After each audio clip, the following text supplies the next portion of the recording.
மூவேந்தரின் கண்ணுறங்கும் வேளை இரவு செய்திகளுக்காக காத்திருக்கிறார். முதலில் தலைப்புச் செய்திகள்.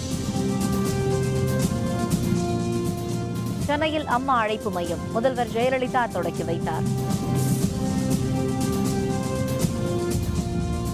குளச்சல் துறைமுகத்திற்கு மார்ச் 8ஆம் தேதிக்குள் அடிக்கல் மத்திய அமைச்சர் நிதின் கட்கரி உறுதி. ஹைதராபாத்தில் பல்கலை மாணவர்களுடன் ராகுல் சந்திப்பு. மாணவர் மரணத்திற்கு மத்திய அமைச்சரே காரணம் என குற்றச்சாட்டு.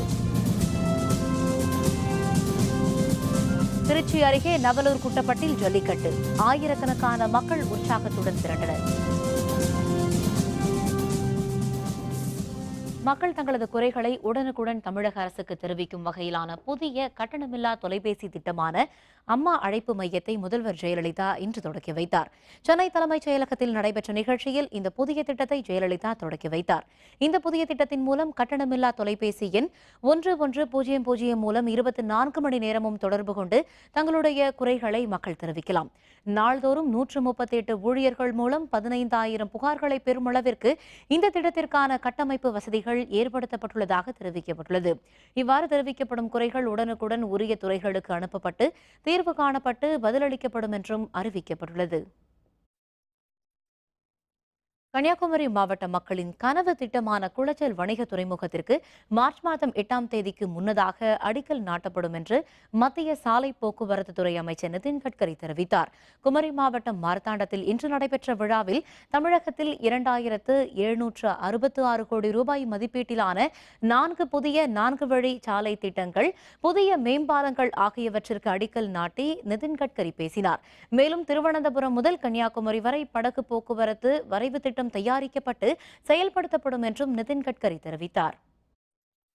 The most important project which is very important for this area is Kodachal, and I am promise you before March 8 with Prime Minister Narendra Modi and Radhakrishnan ji and Honorable Chief Minister Jayalalitha ji, we will lay foundation stone here in Kodachal and we will start the work. முன்னதாக பேசிய மத்திய சாலை போக்குவரத்து துறை இணையமைச்சர் பொன் ராதாகிருஷ்ணன், திருநெல்வேலி கேரள எல்லைக்கான 4 வழி சாலைக்கு 12 ஆண்டுகளுக்கு முன்னதாகவே திட்டமிடப்பட்டதாக தெரிவித்தார். தமிழக திருநெல்வேலி எல்லையிலிருந்து கேரள எல்லை வரைக்கும் 4 வழி சாலை அமைக்க வேண்டும் என்று அப்போது திட்டமிட்டோம். துரிதப்படுத்தப்படாமல் முடிக்கப்படாமல் இருந்தன. 12 ஆண்டுகளுக்கு பின்பாக இப்போது அதற்கான அடிக்கல் நாட்டு விழா மரியாதைக்குரிய நம்முடைய தலைவர் அமைச்சர் நிதின் கட்கரி அவர்களால் இடப்பட்டிருக்கின்றது. பரபரப்பான அரசியல் சூழலில் தமிழக சட்டப்பேரவை கூட்டத்தொடர் நாளை தொடங்குகிறது. ஆங்கில புத்தாண்டின் முதல் கூட்டத்தொடர் என்பதால் ஆளுநர் ரோசையா உரையுடன் கூட்டம் தொடங்க உள்ளது. கூட்டத்தொடரில் மழை வெள்ள பாதிப்பு, செம்பரம்பாக்கம் ஏரி திறப்பு, நிவாரண உதவிகள் குறித்து திமுக உள்ளிட்ட எதிர்க்கட்சிகள் பிரச்சினை எழுப்பும் என எதிர்பார்க்கப்படுகிறது. தமிழக சட்டப்பேரவைக்கு ஏப்ரல் இறுதி அல்லது மே முதல் வாரத்தில் தேர்தல் நடைபெற உள்ளதால் முழுமையான நிதிநிலை அறிக்கையை இந்த கூட்டத்தில் தாக்கல் செய்ய இயலாது. இதனால் இந்த கூட்டத்தொடரில் இடைக்கால நிதிநிலை அறிக்கை தாக்கல் செய்யப்பட உள்ளது. மிக குறுகிய காலத்திற்கு நடைபெறவுள்ள இந்த கூட்டத்தொடரின் கால அளவு பற்றிய அதிகாரப்பூர்வமான அறிவிப்பு நாளை நடக்கும் அலுவல் ஆய்வு கூட்டத்திற்கு பிறகே தெரியவரும். தமிழக சட்டப்பேரவைக்கு விரைவில் தேர்தல் நடைபெறவுள்ள நிலையில் நாளை இறுதி வாக்காளர் பட்டியல் வெளியிடப்பட உள்ளது. இதில் 15 லட்சம் முதல் 18 லட்சம் வரை புதிய வாக்காளர்கள் இடம்பெறக்கூடும் என்று எதிர்பார்க்கப்படுகிறது. இது தொடர்பான விரிவான தகவல்களை தருகிறார் நமது செய்தியாளர் சையத். சட்டப்பேரவை தேர்தல் நெருங்கி வரும் நிலையில் நாளை தமிழக வாக்காளர்களின் இறுதிப்பட்டியல் வெளியிடப்பட இருக்கிறது. நாளை காலை 10 மணிக்கு வாக்காளர் பட்டியல் வெளியிடப்படும் என்று தமிழக தலைமை தேர்தல் அலுவலர் ராஜேஷ் லக்கானி தெரிவித்துள்ளார். அதன்படி மாநகராட்சி பகுதிகளில் அந்தந்த மண்டல அலுவலகங்களிலும் மாவட்ட பகுதிகளில் வட்டாட்சியர் அலுவலகங்களிலும் இந்த பட்டியல் வெளியிடப்பட இருக்கிறது. தமிழகத்தை பொறுத்தவரை கடந்த ஆண்டில் 5,62 லட்சம் வாக்காளர்கள் இருந்த நிலையில் வரைவு வாக்காளர் பட்டியல் கடந்த செப்டம்பர் 15ஆம் தேதி வெளியிடப்பட்டது. அதன் அடிப்படையில் புதிதாக வாக்காளர்களை பெயர் சேர்த்தல், திருத்தம் உட்பட பல்வேறு பணிகள் நடைபெற்று வந்தது. அதில் 23 லட்சம் வாக்காளர்கள் வரை புதிதாக விண்ணப்பித்திருந்தார்கள். இந்த நிலையில் இந்த விண்ணப்பங்களை சரிபார்க்கும் பணி நடைபெற்று இருந்த நிலையில் வெள்ள பாதிப்புகளால் பணி சிறிது தாமதம் ஏற்பட்டது. இதனால் கடந்த 5ஆம் தேதி வெளியிடப்பட வேண்டிய வாக்காளர் இறுதிப்பட்டியல் நாளை வெளியிடப்பட இருக்கிறது. இந்த புதிய பட்டியலில் 15 லட்சத்திலிருந்து 20 லட்சம் வரை புதிய வாக்காளர்கள் இடம்பெறலாம் என்று தெரிய வருகிறது. வேந்தர் செய்திகளுக்காக சென்னை தலைமைச் செயலகத்திலிருந்து ஒளிப்பதிவாளர் பாலாவுடன் சையது. ஹைதராபாத் பல்கலைக்கழக தலித் மாணவரின் தற்கொலைக்கு பல்கலைக்கழகத்தின் துணைவேந்தரும் மத்திய அமைச்சரும் தான் காரணம் என்று காங்கிரஸ் துணைத் தலைவர் ராகுல் காந்தி தெரிவித்துள்ளார். யாகூப் மேமனை தூக்கிலிட்டதை கண்டித்து ஹைதராபாத்தில் உள்ள மத்திய பல்கலைக்கழக முனைவர் பட்ட ஆய்வு மாணவரான ரோஹித் வெலமுல போராட்டங்களில் ஈடுபட்டு வந்தார். ரோஹித்திற்கும் பாரதிய ஜனதா கட்சியின் சார்பு அமைப்பான அகில பாரதிய வித்யார்த்தி பரிஷத் அமைப்பினருக்கும் இடையே மோதல் ஏற்பட்டது. இதைத் தொடர்ந்து தலித் மாணவரான ரோஹித் உட்பட 5 மாணவர்களை பல்கலைக்கழக நிர்வாகம் கடந்த டிசம்பர் மாதம் இடைநீக்கம் செய்தது. இவர்கள் விடுதியில் தங்கியிருக்கவும் அனுமதி மறுக்கப்பட்டது. இதை எதிர்த்து 5 மாணவர்களும் கடந்த 15 நாட்களாக போராட்டம் நடத்தி வந்தனர். இந்த நிலையில் மாணவர் ரோஹித் கடந்த ஞாயிற்றுக்கிழமை தற்கொலை செய்து கொண்டார். இதனையடுத்து ஹைதராபாத் மற்றும் தில்லியில் மாணவர் அமைப்பினர் பல்வேறு போராட்டங்களில் ஈடுபட்டு வருகின்றனர். இந்த நிலையில் ஹைதராபாத் பல்கலைக்கழகத்திற்கு இன்று காங்கிரஸ் துணைத் தலைவர் ராகுல் காந்தி நேரில் சென்று போராட்டத்தில் ஈடுபட்டு வரும் மாணவர்களையும் இறந்த மாணவரின் பெற்றோரையும் சந்தித்து ஆறுதலும் ஆதரவும் தெரிவித்தார். Conditions for his suicide have been created by the Vice Chancellor and the Minister and the institution. The institution has used its power to crush them. And the Vice Chancellor and the Minister in Delhi have not acted fairly. Hyderabad பல்கலை மாணவர் தற்கொலை விவகாரத்தில் உரிய நடவடிக்கை எடுக்க வேண்டும் என்று வலியுறுத்தி மும்பை பல்கலைக்கழக மாணவர்கள் போராட்டத்தில் ஈடுபட்டனர். ஹைதராபாத் பல்கலைக்கழகத்தில் தலித் மாணவர் தற்கொலை செய்து கொண்ட சம்பவத்தில் உண்மை நிலையை கண்டறிந்து உரிய நடவடிக்கை எடுக்க வேண்டும் என்று கோரி நாட்டின் பல்வேறு பகுதிகளில் மாணவர்கள் போராட்டத்தில் ஈடுபட்டு வருகின்றனர். மும்பை பல்கலைக்கழக மாணவர்கள் பல்கலை வளாகத்தில் போராட்டத்தில் ஈடுபட்டனர். அப்போது பல்கலைக்கழக நிர்வாகம் மற்றும் மத்திய அரசை கண்டித்து முழக்கங்கள் எழுப்பப்பட்டன. மத்திய அமைச்சர் பண்டாரு தத்தாத்ரேயா, ஹைதராபாத் பல்கலைக்கழக துணைவேந்தர் உள்ளிட்டோரை கண்டித்து புனே திரைப்படக் கல்லூரி மாணவர்கள் உண்ணாவிரத போராட்டத்தில் ஈடுபட்டனர். இந்த பிரச்சினையில் பிரதமர் மோடி தலையிட்டு உரிய நடவடிக்கை எடுக்க வேண்டும் என்று போராட்டத்தின் போது வலியுறுத்தப்பட்டது.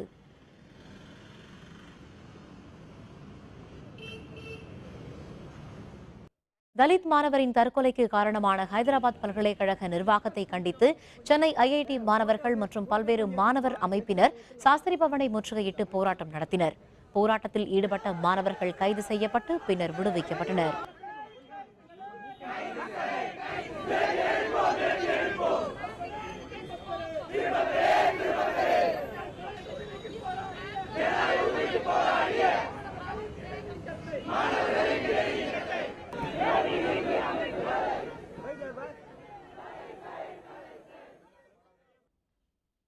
திருச்சி அருகே உள்ள நவலூர் குட்டப்பட்டு கிராமத்தில் இன்று ஜல்லிக்கட்டு போட்டி கோலாகலமாக நடைபெற்றது. இதில் திரளான இளைஞர்கள் பங்கேற்றனர். எவ்வித தகவலும் இல்லாமல் திடீரென நடத்தப்பட்ட ஜல்லிக்கட்டு பற்றிய செய்திகளை சேகரிக்க சென்ற செய்தியாளர்கள் கிராமத்திற்குள் அனுமதிக்கப்படவில்லை. இருப்பினும் செல்போனில் எடுக்கப்பட்ட ஜல்லிக்கட்டு காட்சிகள் சமூக வலைதளங்களில் பரவி வருகின்றது. இது பற்றிய தகவல்களை தருகிறார் நமது செய்தியாளர் குமார். தமிழர்களின் பாரம்பரிய விளையாட்டான ஜல்லிக்கட்டு போட்டிகளுக்கு உச்சநீதிமன்றம் தடை விதித்தது. இதனால் தமிழகத்தில் உற்சாகமாக கொண்டாடப்படும் பொங்கல் விழா தமிழகத்தின் பல்வேறு பகுதிகளிலும் களையிழந்து காணப்பட்டது. இந்நிலையில் திருச்சி மாவட்டம் ஸ்ரீரங்கம் தொகுதிக்குட்பட்ட நவலூர் குட்டப்பட்டு கிராமத்தில் இன்று ஜல்லிக்கட்டு போட்டிகள் நடத்தப்பட்டது. இப்பகுதியில் உள்ள அமலன்னை ஆலயத்தின் முன் திரண்ட 100க்கும் மேற்பட்ட அப்பகுதியினுடைய இளைஞர்கள் அங்கிருந்த காளை மாடுகளை அவிழ்த்து ஜல்லிக்கட்டு போட்டிகளை நடத்தினர். இந்த சம்பவம் திருச்சியில் பெரும் பரபரப்பை ஏற்படுத்தியது. ஜல்லிக்கட்டு போட்டிகள் கிராமத்தில் நடத்தப்பட்டதா என்பது குறித்து ராம்ஜிநகர் காவல்துறையினர் நவலூர் குட்டப்பட்டு கிராமத்தின் ஊர் முக்கியஸ்தலர்களை அழைத்து விசாரணை மேற்கொண்டு வருகின்றனர். வேந்தர் செய்திகளுக்காக ஒளிப்பதிவாளர் சரவணனுடன் குமார்.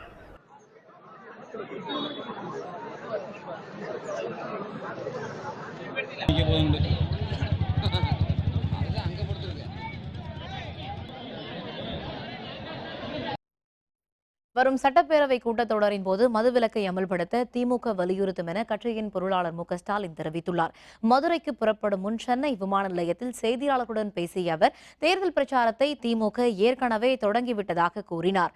கூட்டத்தொடரில் எழுப்ப உள்ள கேள்விகள் பற்றி சட்டப்பேரவை அலுவல் ஆய்வுக்குழு கூட்டம் நிறைவுற்ற பின்னர் முடிவு செய்யப்படும் என்று ஸ்டாலின் குறிப்பிட்டார். ஆளுநர் உரை, அதுக்கப்புறம் அலுவல் ஆய்வு குழு கூட்டம் இருக்கு. அந்த கூட்டத்தில் எத்தனை நடக்குதுன்னு தெரியும். அதுக்கப்புறம் தான் முடிவு பண்ண முடியும். அதாவது திமுக ஏற்கனவே தன்னுடைய பிரச்சாரத்தை எப்பயோ தொடங்கியாச்சு. அரசியல் கட்சிகள் பொதுக்கூட்டங்கள் மற்றும் தேர்தல் பிரச்சார நடவடிக்கைகளை மேற்கொள்ள இணையதளம் மூலமாக அனுமதி பெற ஏற்பாடு செய்யப்பட்டுள்ளதாக தமிழக தலைமை தேர்தல் அலுவலர் ராஜேஷ் லக்கானி கூறியுள்ளார்.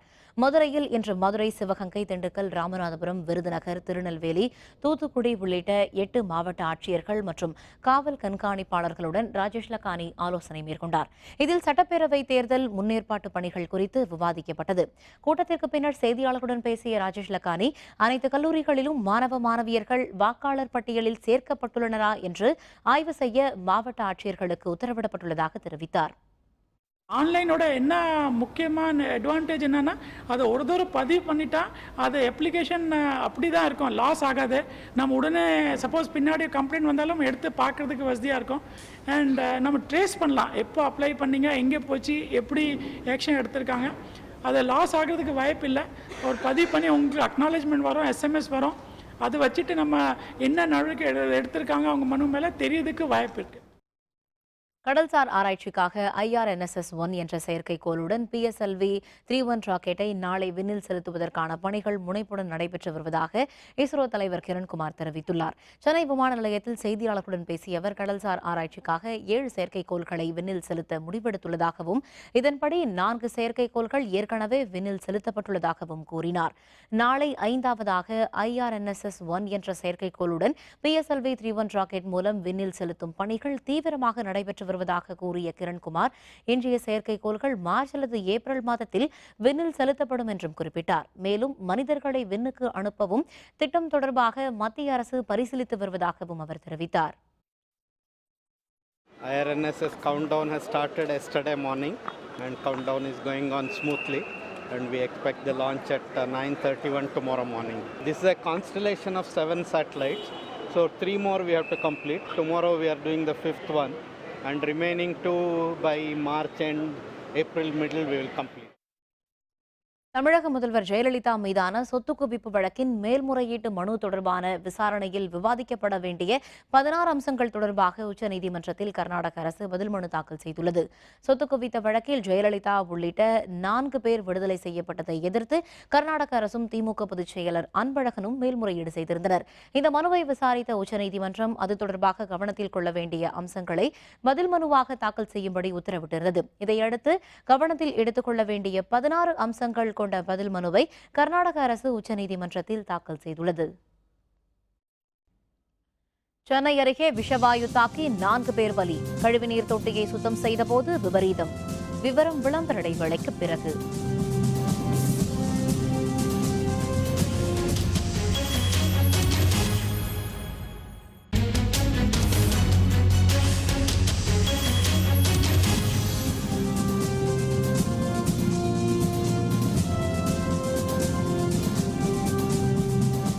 செய்திகள் தொடர்கின்றன.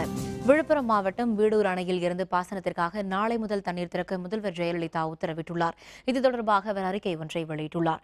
வீடூர் அணையில் இருந்து பாசனத்திற்கு தண்ணீர் திறந்து விடுமாறு வேளாண் பெருங்குடி மக்களிடமிருந்து கோரிக்கைகள் வந்ததாக தெரிவித்துள்ள முதல்வர் ஜெயலலிதா, அவர்களின் கோரிக்கையை ஏற்று நாளை முதல் தண்ணீர் திறக்க உத்தரவிட்டுள்ளதாக குறிப்பிட்டுள்ளார். இதனால் திண்டிவனம் வட்டத்தில் உள்ள 3200 ஏக்கர் நிலங்கள் பாசன வசதி பெறும் என்றும் முதல்வர் ஜெயலலிதா தெரிவித்துள்ளார். தமிழகம் மற்றும் புதுச்சேரியில் வரும் சட்டப்பேரவை தேர்தலில் பாட்டாளி மக்கள் கட்சி சார்பில் போட்டியிட விருப்பம் உள்ளவர்களிடமிருந்து வரும் 27ஆம் தேதி முதல் பிப்ரவரி 5ஆம் தேதி வரை விண்ணப்பங்கள் பெறப்படும் என்று கட்சியின் நிறுவனர் டாக்டர் ராமதாஸ் தெரிவித்துள்ளார். திண்டிவனத்தை அடுத்துள்ள தைலாபுரத்தில் செய்தியாளர்களுடன் பேசிய அவர், விண்ணப்பம் செய்தவர்கள் அழைக்கப்பட்டு நேர்காணல் நடத்தி வேட்பாளர் பட்டியல் இறுதி செய்யப்படும் என்று கூறினார். இந்த சட்டமன்ற தேர்தலில் போட்டியிட விருப்பம் தெரிவிப்பவர்களுடைய விருப்ப மனுவை 27 பிப்ரவரி 5 வரைக்கும் இங்கே தைலாபுரம் தோட்டத்தில் வாங்கப்படுகிறது. சென்னையில் கடந்த டிசம்பர் மாதம் ஏற்பட்ட வெள்ள பாதிப்பின் போது சேதமடைந்த காசி தியேட்டர் அருகே உள்ள ஜாஃபகன்பேட்டை தரைப்பாலம் இன்னமும் சீரமைக்கப்படாமல் உள்ளது. இதனால் பொதுமக்கள் மிகுந்த சிரமத்திற்கு ஆளாகி வருகின்றனர். இதுபற்றி விரிவான தகவல்களை தருகிறார் நமது செய்தியாளர் விக்னேஷ். காசி தியேட்டர் அருகே உள்ள தரைப்பாலமானது முற்றிலுமாக சேதமடைந்து போக்குவரத்து நிறுத்தப்பட்டு 50 நாட்களை கடந்துவிட்ட நிலையிலும் இன்னமும் அந்த தரைப்பாலமானது சரி செய்யப்படாமலேயே காட்சியளிக்கிறது. இதன் காரணமாக இந்த வழியாக செல்லக்கூடிய பொதுமக்கள் மிகுந்த சிரமத்திற்கு உள்ளாகி இருக்கின்றனர். கடந்த டிசம்பர் மாதம் சென்னையில் பெய்த கனமழை மற்றும் செம்பரம்பாக்கம் ஏரியிலிருந்து திறந்துவிடப்பட்ட தண்ணீரின் காரணமாக அடையாற்றில் வெள்ளப்பெருக்கு ஏற்பட்டு இந்த தரைப்பாலமானது முற்றிலுமாக சேதமடைந்தது. அப்போது இந்த வழியாக செல்லக்கூடிய அந்த போக்குவரத்தானது நிறுத்தப்பட்டிருந்தது. தற்போது 50 நாட்களை கடந்துவிட்ட நிலையிலும் இந்த தரைப்பாலத்தை சரி செய்யப்படாத ஒரு சூழ்நிலைக்கே இருக்கிறது. இதன் காரணமாக மேல் பாலத்தின் வழியாக செல்லக்கூடிய வாகன ஓட்டிகள் அங்கு போக்குவரத்து நெருக்கடி அதிகமாக இருப்பதன் காரணமாக இந்த தரைப்பாலத்தை தானாகவே பொதுமக்கள் உபயோகப்படுத்தி வருகின்றனர். தரைப்பாலமானது முற்றிலுமாக சேதமடைந்திருக்கக்கூடிய நிலையில் பொதுமக்கள் வாகனங்களில் வரும்போது சிறிது தவறினாலும் கூட மிகப்பெரிய ஒரு பேராபத்தை ஏற்படுத்தக்கூடிய ஒரு சூழல் இருக்கிறது. அதனை கவனத்தில் கொள்ளாமல் இந்த வழியாக பொதுமக்கள் பயணித்து வருகின்றனர். அதிலும் குறிப்பாக 2 சக்கர வாகனங்கள் மற்றும் ஆட்டோக்களிலும் பொதுமக்கள் பயணித்து வருகின்றனர். கவர்மெண்ட் இன்னும் அந்த ப்ராப்ளத்தை சரி பண்ணவே இல்லை. நைட் டைமில் ஒரு 6 o'clock மேலே இந்த பக்கம் வரவே முடியல. ரொம்ப பார்த்தீங்கன்னா இங்கே பார்த்தீங்கன்னா உங்களுக்கு தெரியும், ஜஸ்ட் ஒரு மிஸ்ஸு முந்தானத்து கூட ஒருத்தர் கீழே விழுந்துட்டார். நாங்கள் தான் தூக்கி ஹெல்ப் பண்ணோம். ஸோ அந்த மாதிரி இருக்கிற சுச்சுவேஷனில் இந்த ரோடை கொஞ்சம் கிளியர் பண்ணி கொடுத்தா ரொம்ப நல்லாயிருக்கும். இங்கே வெள்ளம் வந்ததுக்கப்புறம் அந்த சைடு ரோடு எங்களுக்கு ரொம்ப கஷ்டமாக இருக்குது. இந்த சைடு வர்றது எங்களுக்கு இது ரொம்ப ரிஸ்க்கு தான். நான் வேறு என்ன பண்ண, பட் இதில் வந்து தானே ஆகணும். இன்றைக்கி நானே விழுந்திருப்பேன் குழந்தைங்களை வச்சுட்டு. இப்போ ஆனால் முடிஞ்ச அளவுக்கு இது எவ்வளோ சீக்கிரம் ரெடி பண்ணுறாங்க ரொம்ப நல்லது எங்களுக்கு. உடனடியாக இந்த தரைப்பாலத்தை சரி செய்ய வேண்டும் இந்த பகுதி மக்களின் பெரிய எதிர்பார்ப்பாக உள்ளது. வேந்தர் செய்திகளுக்காக சென்னை காசி தியேட்டர் அருகே உள்ள தரைப்பாலத்திலிருந்து ஒளிப்பதிவாளர் வீராவுடன் எஸ் விக்னேஷ். சென்னை அருகே தனியார் உணவகத்தின் கழிவுநீர் தொட்டியை சுத்தம் செய்தபோது விஷவாயு தாக்கியதில் 4 தொழிலாளர்கள் பலியாகினர். காஞ்சிபுரம் மாவட்டம் காரப்பாக்கத்தில் உள்ள தனியார் உணவகத்தில் கண்ணகி நகர் பகுதியைச் சேர்ந்த வேல்முருகன், வெங்கடேஷ், ராஜேஷ், குமார் ஆகிய 4 பேர் கழிவுநீர் தொட்டியை சுத்தம் செய்யும் பணியில் ஈடுபட்டிருந்தனர். அப்போது திடீரென விஷவாயு தாக்கியதில் வேல்முருகன், வெங்கடேஷ், ராஜேஷ் ஆகியோர் கழிவுநீர் தொட்டியில் விழுந்து உயிரிழந்தனர். உயிருக்கு ஆபத்தான நிலையில் மருத்துவமனைக்கு கொண்டு செல்லப்பட்ட குமார் சிகிச்சை பலனின்றி உயிரிழந்தார். இது தொடர்பாக வழக்கு பதிவு செய்த காவல்துறையினர் உணவக ஊழியர்கள் 3 பேரை கைது செய்துள்ளனர். ஈரோடு மாவட்டம் பெருந்துறையில் நடைபெற்ற இருவேறு சாலை விபத்துகளில் ஒரு குழந்தை உள்பட 3 பேர் உயிரிழந்தனர்.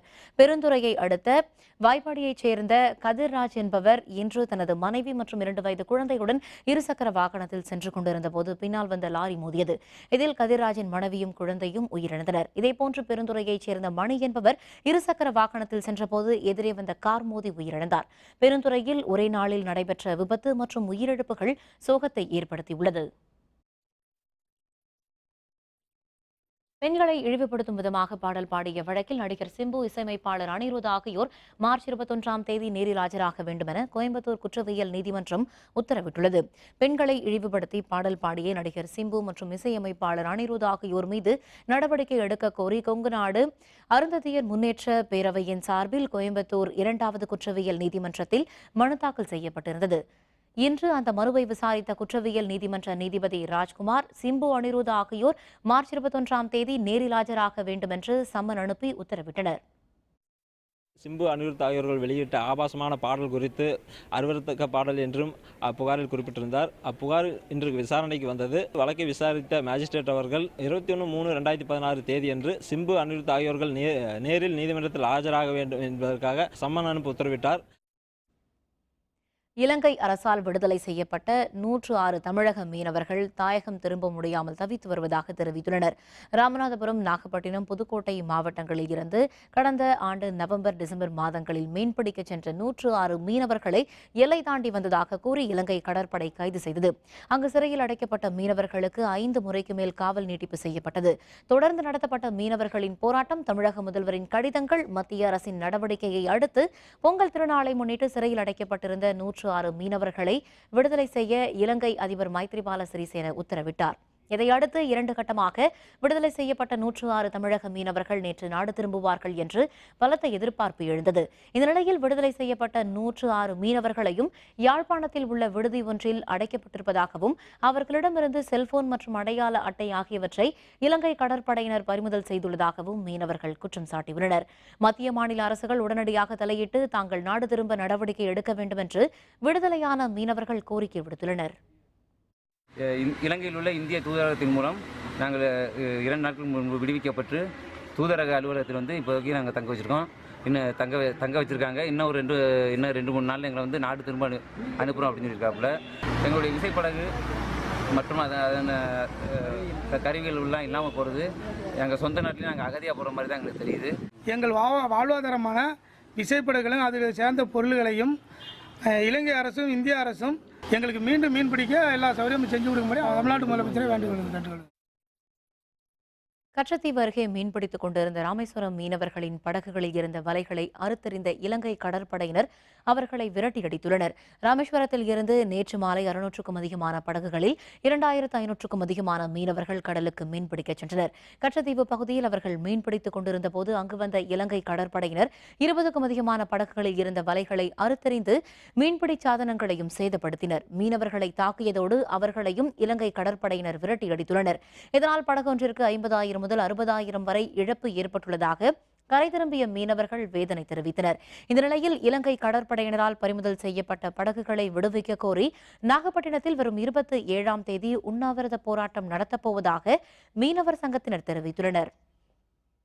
இதனிடையே இலங்கை சிறைகளில் காவலில் வைக்கப்பட்டிருந்த நாகை மீனவர்கள் 29 பேர் விடுதலை செய்யப்பட்டுள்ளனர். எல்லை தாண்டி மீன்பிடித்ததாக கூறி தமிழக மீனவர்களை இலங்கை கடற்படையினர் கைது செய்து காவலில் வைப்பது அதிகரித்து வருகிறது. இந்த வகையில் நாகை மாவட்டம் அக்கரைப்பேட்டையைச் சேர்ந்த மீனவர்கள் 29 பேர் சில நாட்களுக்கு முன் கைது செய்யப்பட்டு இலங்கை சிறைகளில் காவலில் வைக்கப்பட்டிருந்தனர். இவர்களை விடுவிக்க இலங்கை அரசு பரிந்துரைத்த நிலையில் நாகை மீனவர்கள் 29 பேரையும் விடுதலை செய்ய திரிகோணமலை நீதிமன்றம் உத்தரவிட்டுள்ளது. இதையடுத்து நாகை மீனவர்கள் ஓரிரு நாட்களில் தமிழகத்திற்கு திரும்புவார்கள் என்று எதிர்பார்க்கப்படுகிறது. விசைப்படகுகளை தடுக்க தவறிய மீன்வளத்துறையை கண்டித்து நாட்டுப்படகு மீனவர்கள் வருகிற 29ஆம் தேதி கடலில் இறங்கி போராட்டம் நடத்தப்போவதாக அறிவித்துள்ளனர். ராமநாதபுரம் மாவட்டம் ராமேஸ்வரத்தில் 780க்கும் அதிகமான விசைப்படகுகளும் 2000த்திற்கும் மேற்பட்ட நாட்டுப்படகுகளும் உள்ளன. இதில் நாட்டுப்படகு மீனவர்கள் வாரத்தில் 3 நாட்களும் விசைப்படகு மீனவர்கள் 3 நாட்களும் மீன்பிடிக்க செல்ல வேண்டும். ஆனால் விசைப்படகு மீனவர்கள் 3 கடல் மைல் தொலைவிற்கு அப்பால் செல்லாமல் கரையோரமாக மீன்பிடிப்பதால் நாட்டுப்படகு மீனவர்களின் வாழ்வாதாரம் பாதிக்கப்பட்டுள்ளதாக கூறப்படுகிறது. விதிகளை மீறும் விசைப்படகுகள் மீது நடவடிக்கை எடுக்க கோரி ராமநாதபுரம் மாவட்ட மீன்பிடி தொழிலாளர்கள் கூட்டமைப்பு மாவட்ட செயலர் கருணாமூர்த்தி தலைமையில் 60க்கும் மேற்பட்டோர் மீன்வளத்துறை அதிகாரிகளை சந்தித்து மனு அளித்தனர். அரை நாட்டுகள் தொலைவுக்கும் குறைவான தொலைவிலே மீன்பிடி பிடிவிடுவதால் எங்களது படகுடைய நங்கூரம் அறுத்தறியப்படுகிறது. மீன்பிடி வலைகள் சேதப்படுத்தப்படுகின்றது. எனவே இது விஷயத்தில் உரிய நடவடிக்கை எடுக்க வேண்டும் என வலியுறுத்தி இன்றைக்கு மீன்துறை உதவி இயக்குநர்களை சந்தித்து மனு செய்திருக்கின்றோம். உரிய நடவடிக்கை எடுப்பார்கள் என்று நம்புகின்றோம். போன கடல்ல இழுக்கும் போது நங்கரங்கரத்தெல்லாம் இழுத்து நாசப்படுத்திட்டாங்க. இப்படி இருந்துச்சுன்னா நாங்க ஊரை விட்டு எங்கிட்டாவது போயிட வேண்டியதான். 29ஆம் தேதி அது கொடி கருப்பு கொடி நெட்டி நாங்கள் போராட்டம் அதையும் இல்லட்டா அப்படின்னா கஞ்சி தட்டி திறக்கிறதா அடுத்தாப்புல அப்படியே தொடர்ந்து அது நாங்கள் செஞ்சுக்கிட்டு தான் இருப்போம். கடந்த 6 நாட்களாக நடைபெற்று வந்த காசிமேடு மீனவர்கள் வேலைநிறுத்தம் இன்று திரும்ப பெறப்பட்டது. இதையடுத்து நாளை காலையில் இன்று மீண்டும் மீன்பிடி தொழிலுக்கு செல்ல உள்ளனர். காரைக்கால் மற்றும் புதுச்சேரியைச் சேர்ந்த மீனவர்கள் அதிக விசைத்திறன் கொண்ட படகுகளை கொண்டு தமிழகம் மற்றும் ஆந்திர கடற்பகுதியில் மீன்பிடிக்க வருவதால் தங்களது வாழ்வாதாரம் பாதிக்கப்படுவதாக கூறி காசிமேடு மீன்பிடி துறைமுக மீனவர்கள் கடந்த 14ஆம் தேதி முதல் வேலைநிறுத்த போராட்டத்தில் ஈடுபட்டனர். அவர்களுடன் மீன்வளத்துறை அதிகாரிகள் நடத்திய 3 கட்ட பேச்சுவார்த்தையும் தோல்வியில் முடிந்தது. இதனால் கடந்த 6 நாட்களாக மீனவர்கள் கடலுக்கு செல்லாததால் மீன்களின் விலை பல மடங்கு உயர்ந்தது. இதையடுத்து இன்று மாலை நடந்த பேச்சுவார்த்தையில் காரைக்கால் மற்றும் புதுச்சேரி மீனவர்கள் அதிக விசைத்திறன் கொண்ட படகுகளை கொண்டு தமிழக கடற்பகுதியில் மீன்பிடித்தால் அவர்களை கைது செய்ய நடவடிக்கை எடுப்பதாக மீன்வளத்துறை அதிகாரிகள் உறுதியளித்துள்ளனர்.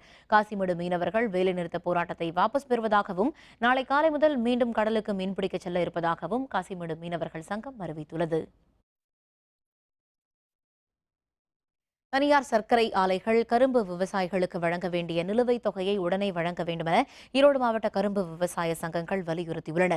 ஈரோட்டில் அனைத்து விவசாயிகள் சங்கங்களின் ஒருங்கிணைப்பு குழு சார்பில் ஒன்றிணைந்த விவசாயிகள் கரும்பு விவசாயிகளின் கோரிக்கையை நிறைவேற்ற வலியுறுத்தி மாவட்ட ஆட்சியரிடம் மனு கொடுத்தனர். பின்னர் செய்தியாளர்களுடன் பேசிய விவசாய சங்கங்களின் ஒருங்கிணைப்பு குழு பொறுப்பாளர் பொன்னையன், தனியார் சர்க்கரை ஆலைகள் விவசாயிகளுக்கு வழங்க வேண்டிய 600 கோடி ரூபாயை உடனே வழங்க நடவடிக்கை எடுக்க வேண்டும் என்றும் கரும்பு கொள்முதல் விலையை 4000 ரூபாயாக உயர்த்த வேண்டும் என்றும் கேட்டுக்கொண்டார். கடந்த ஆண்டு நிலுவையை பெற்றுக் கொடுக்கவும் இந்த நடப்பு அறவை ஆண்டில் அறிவித்திருக்கிற தொகையை ஆலைகள் உடனடியாக பட்டுவடா செய்ய வேண்டும் என்று கேட்பதோடு உடனடியாக இதற்கு ஒரு தீர்வை தமிழக அரசும் ஆலை நிர்வாகம் எடுக்கவில்லை என்று சொன்னால் சட்டப்படியான நேரடி நடவடிக்கையில் இறங்குவது தவிர்க்க முடியாது. அரியலூர் தனியார் சர்க்கரை ஆலை நிர்வாகம் கரும்பு விவசாயிகளுக்கு விரைவில் நிலுவைத் தொகையை வழங்குவதாக உறுதியளித்துள்ளதை அடுத்து ஆலைக்கு கரும்பு அனுப்ப விவசாயிகள் சம்மதம் தெரிவித்துள்ளனர். அரியலூர் மாவட்டத்தில் சுமார் 25,000 ஏக்கர் பரப்பளவில் கரும்பு சாகுபடி செய்யப்படுகிறது. இங்கு விளையும் கரும்புகள் அங்குள்ள தனியார் சர்க்கரை ஆலைக்கு அனுப்பப்பட்டு வருகிறது. இந்த நிலையில் கரும்பு விவசாயிகளுக்கு வழங்கப்பட வேண்டிய ஊக்கத்தொகை 850 கோடி ரூபாயை ஆலை நிர்வாகம் இதுவரை வழங்கப்படவில்லை என்று கூறப்படுகிறது. இதையடுத்து தனியார் சர்க்கரை ஆலை நிர்வாகத்திற்கும் கரும்பு விவசாயிகளுக்கும் இடையே ஏற்பட்ட பேச்சுவார்த்தையில் விரைவில் நிலுவைத் தொகையை வழங்குவதாக நிர்வாகம் உறுதியளித்துள்ளது. ஆலை நிர்வாகத்திடம் விவசாய சங்களுடைய பிரதிநிதிகளை அழைத்து வந்து பேச்சுவார்த்தை நடத்தியதில் மத்திய அரசாங்கம் அறிவித்திருக்கின்ற 2300 ரூபாய் விலையினை முதல் தவணையாக வழங்குவதற்கும் மாநில அரசாங்கத்தினுடைய ஆதார விலையினை அடுத்த தவணையில் வழங்குவதற்கும் ஆலையாரோடு ஒப்பந்தம் ஏற்பட்டிருக்கின்றது. கோயம்புத்தூர் அருகே கழிவுநீரை நொய்யல் ஆற்றில் விடுவதற்காக மேற்கொள்ளப்பட்டு வரும் குழாய் பதிக்கும் பணிக்கு இயற்கை ஆர்வலர்கள் கண்டனம் தெரிவித்துள்ளனர். கோயம்புத்தூரை அடுத்த வெள்ளலூர் பேராட்சிக்குட்பட்ட கோல்டன் நகர், நாடார் காலனி உள்ளிட்ட பகுதிகளில் கழிவுநீர் கால்வாய் இல்லாமல் மக்கள் அவதிப்பட்டு வந்தனர். இதனால் கழிவுநீர் நொய்யல் ஆற்றில் வெளியேறும் வகையில் குழாய்கள் அமைக்கும் பணியை பேரூராட்சி நிர்வாகம் மேற்கொண்டு வருகின்றது. இதற்கு எதிர்ப்பு தெரிவித்து வரும் இயற்கை ஆர்வலர்கள் சுத்திகரிக்கப்படாமல் கழிவுநீர் நேரடியாக கலப்பதால் ஆற்றின் உயிர்ச்சூழல் கடுமையாக பாதிக்கப்படும் என்று கவலை தெரிவித்தனர். போத்தனூர், வெள்ளலூர், நஞ்சுண்டாபுரம் அங்கே வர கழிவு நீர் எல்லாம் நொய்யல் ஆற்றில் கலந்துட்டு இருக்கிறாங்க. கிட்டத்தட்ட 2 வாரமாக இந்த பணிகள் மேற்கொண்டு பண்ணிட்டு இருக்கிறாங்க. இப்போ இந்த மாதிரியான கழிவு நீர்கள் எல்லாம் ஆற்றுல கலக்குறாங்க அப்படின்னாக்கா இந்த ஆறுகளில் இருக்கிற உயிரினங்களும் பாதிக்கப்படுறாங்க. அதில் இருக்கிற விவசாயிகளுக்கு பாதிக்கப்படுறாங்க.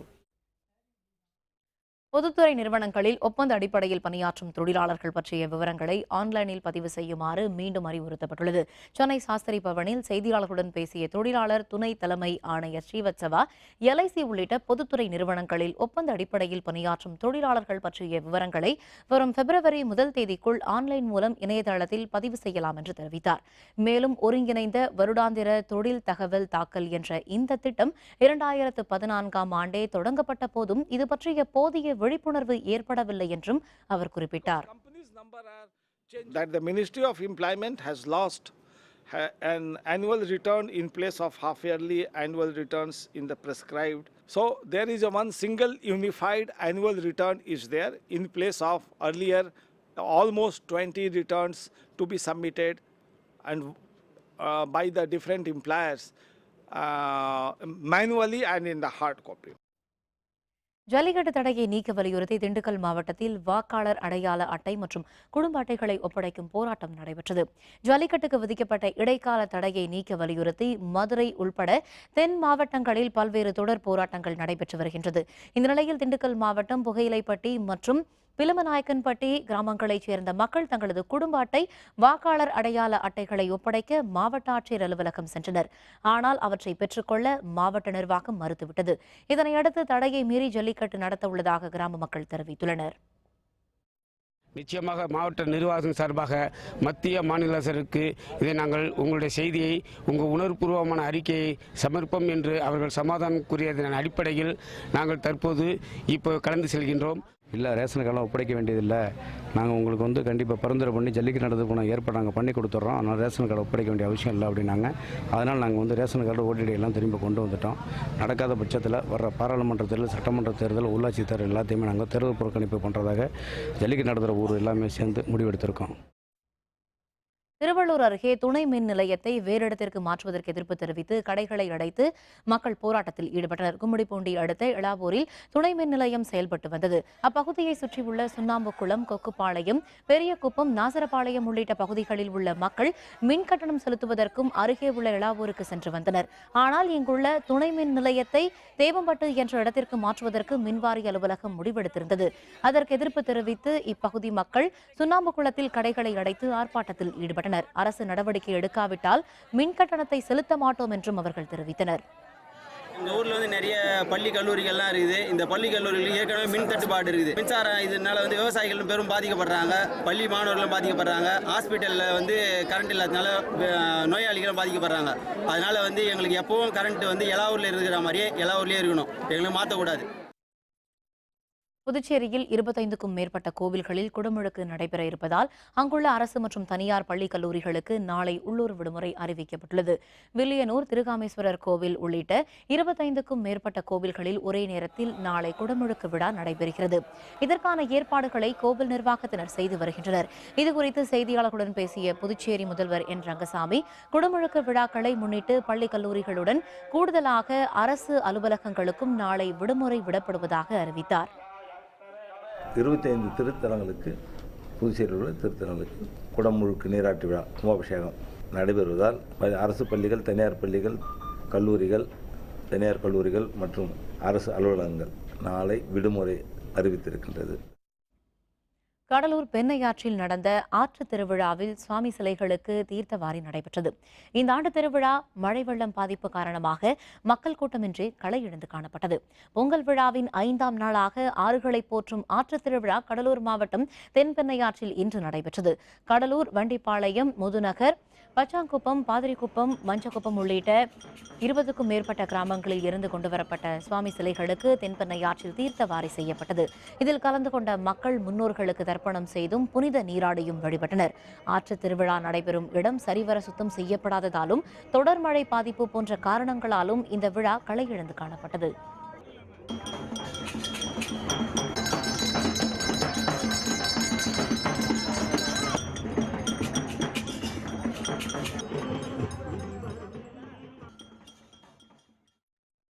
ஆஸ்திரேலிய open tennis, Venus Williams, Rafael Nadal அதிர்ச்சி தோல்வி.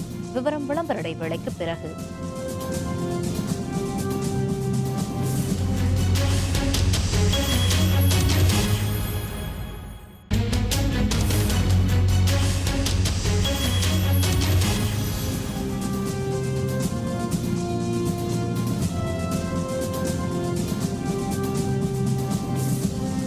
செய்திகள் தொடர்கின்றன. இனி அயலக செய்திகள்.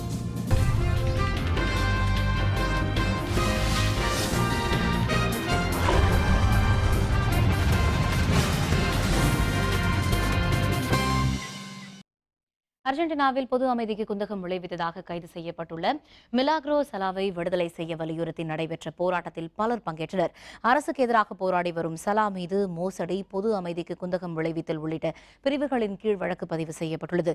இதையடுத்து அவர் கைது செய்யப்பட்டதை தொடர்ந்து அர்ஜென்டினாவில் போராட்டங்கள் நடைபெற்று வருகின்றன. இந்நிலையில் தலைநகர் பியூனஸ் ஏரியஸில் நடைபெற்ற போராட்டத்தில் ஆயிரக்கணக்கானோர் பங்கேற்றனர். சர்வாதிகார போக்குடன் அரசு செயற்படுவதாகவும் சலாவை விடுதலை செய்யும் வரை தங்களின் போராட்டம் தொடரும் எனவும் போராட்டத்தில் பங்கேற்றவர்கள் தெரிவித்தனர்.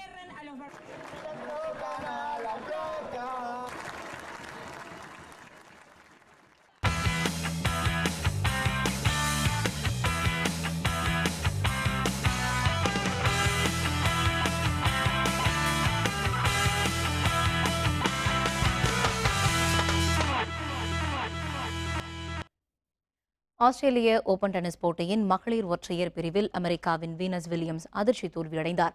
இந்த ஆண்டின் முதல் கிராண்ட்ஸ்லாம் போட்டியான ஆஸ்திரேலியன் ஓபன் டென்னிஸ் போட்டி மெல்பர்ன் நகரில் நடைபெற்று வருகிறது. மகளிர் ஒற்றையர் பிரிவில் இன்று நடைபெற்ற போட்டியில் அமெரிக்க வீராங்கனை வீனஸ் வில்லியம்ஸும் கோக்னா கோண்டாவும் மோதினர். இதில் 4-6, 2-6 என்ற நேர் செட் கணக்கில் கோக்னா கோண்டாவிடம் வீனஸ் வில்லியம்ஸ் அதிர்ச்சி தோல்வியடைந்தார்.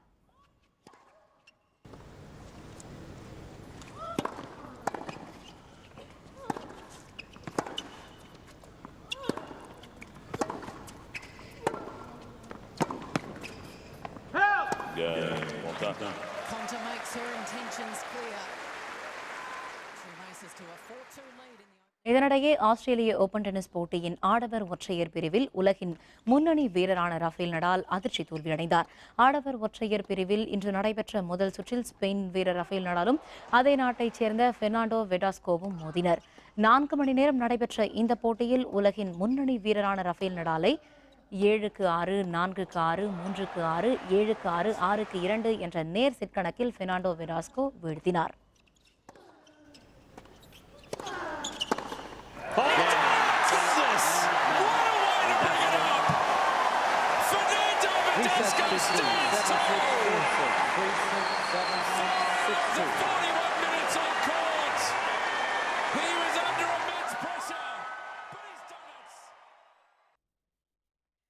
டென்னிஸ் போட்டிகளில் சூதாட்டத்தில் ஈடுபடுபவர்களின் பெயர்களை வெளியிட வேண்டும் என்று உலகின் முன்னணி வீரர்களில் ஒருவரான ரோஜர் ஃபெடரர் வலியுறுத்தியுள்ளார். கடந்த 10 ஆண்டுகளில் டென்னிஸ் தரவரிசையில் முதல் 50 இடங்களில் உள்ளவர்களில் 16 வீரர் வீராங்கனைகள் சூதாட்டத்தில் ஈடுபட்டதாக செய்தி வெளியானது.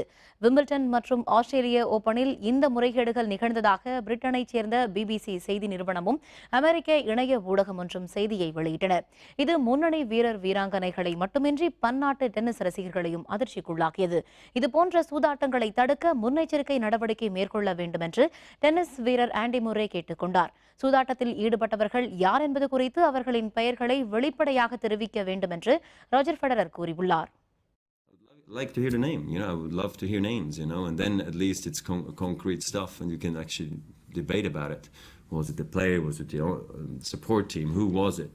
Is it now? Was it before? Was it a doubles player? Was it a singles player? Which slam? மீண்டும் தலைப்புச் செய்திகள். சென்னையில் அம்மா அழைப்பு மையம் முதல்வர் ஜெயலலிதா தொடங்கி வைத்தார். குளச்சல் துறைமுகத்திற்கு மார்ச் 8ஆம் தேதிக்குள் அடிக்கல் மத்திய அமைச்சர் நிதின் கட்கரி உறுதி. ஹைதராபாத்தில் பல்கலை மாணவர்களுடன் ராகுல் சந்திப்பு மாணவர் மரணத்திற்கு மத்திய அமைச்சரே காரணம் என குற்றச்சாட்டு. திருச்சி அருகே நவலூர் குட்டப்பட்டில் ஜல்லிக்கட்டு ஆயிரக்கணக்கான மக்கள் உற்சாகத்துடன் திரண்டனர். இத்துடன் வேந்தரின் கண்ணுறங்கும் வேளை இரவு செய்திகள் நிறைவடைந்தன. மீண்டும் நாளை காலை 8 மணிக்கு இளங்கத்திற்கு காலை செய்திகளில் சந்திப்போம். வணக்கம்.